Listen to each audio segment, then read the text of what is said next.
Welcome to Middle-earth. Today, we will take a look at the scene that takes place at Weathertop in the Lone Lands and compare how the scenes are dealt with in the book, the movie, and the game Lord of the Rings Online.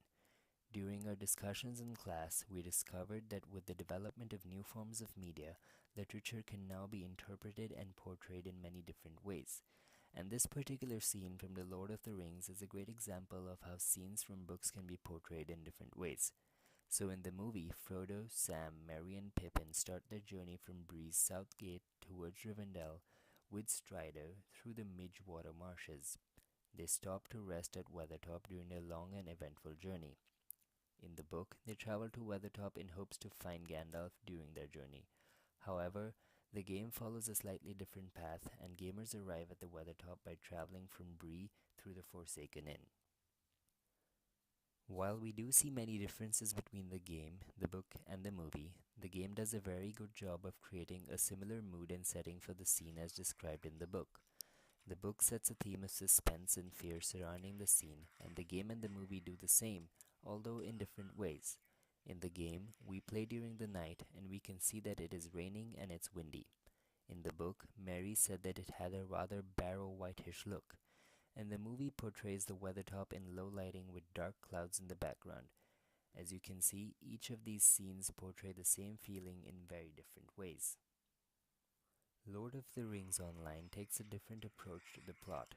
We play characters that are not part of the Fellowship and encounter very different enemies as we discussed. Throughout the journey towards the top of the hill, we encounter several enemies such as orcs and wargs. In fact, we don't even travel to the top with Strider. The book, the movie, and the game treat the journey towards the top in very different ways. In the book, not much is described about the journey towards the top. The movie does not even cover the journey and skips to other scenes and returns later with Strider and the hobbits at the Weathertop, making us assume that they reached the top without any trouble. The game, however, takes a much deeper look into the journey towards the top.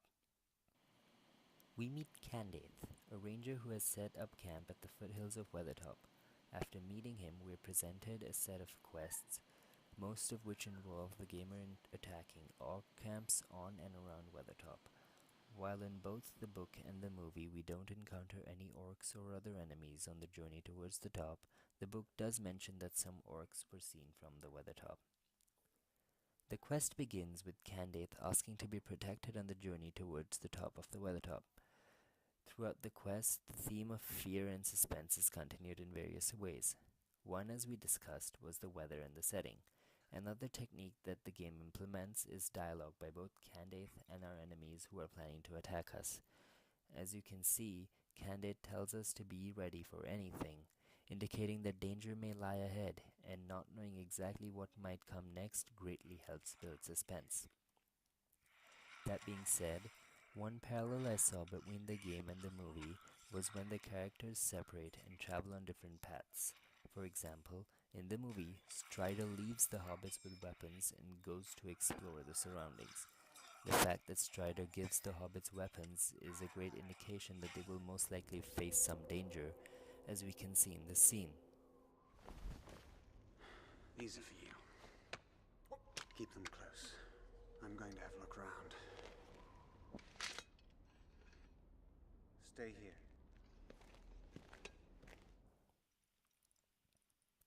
In the game, Candaith separates from the rest of us after giving us a set of instructions and telling us we cannot fail here, which really isn't reassuring.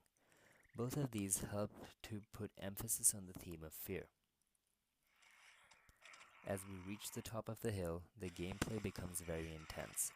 Candaith has been greatly injured and we have left him behind. In the book and the movie, the hobbits and Strider battle the ring wraiths. However, the game digresses from this since we aren't exactly following the story of the book and we instead battle orcs, wargs, and the Uruk-hai leader Riggle, and a mountain troll. This is where the main difference can be seen in how a game approaches a story. While the final outcome of the book and the movie will always remain the same, Strider and the hobbits will battle the ring wraiths, and in the end Frodo will get stabbed. The outcome of the game is very different and depends on how well we play it.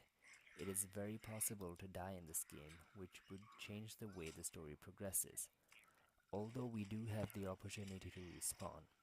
For example, my level was too low to defeat the mountain troll, and in one swift hit from the troll, I was defeated. The top of Weathertop is where I feel that the book, the movie, and the game have done a great job in setting the scene and are all almost identical to each other.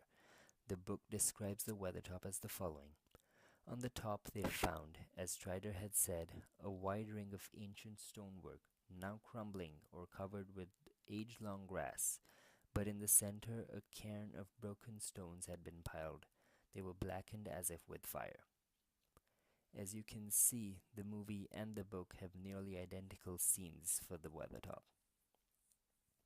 In conclusion, while all three forms of media do a great job in helping the reader visualize the scene, I feel that the platform of the video game is the only one that helps the players create a true connection with what is happening, with the high level graphics and sounds, and of course the fact that the player themselves is controlling the character. Players are really able to feel like they're a part of the events that are taking place and experience them firsthand.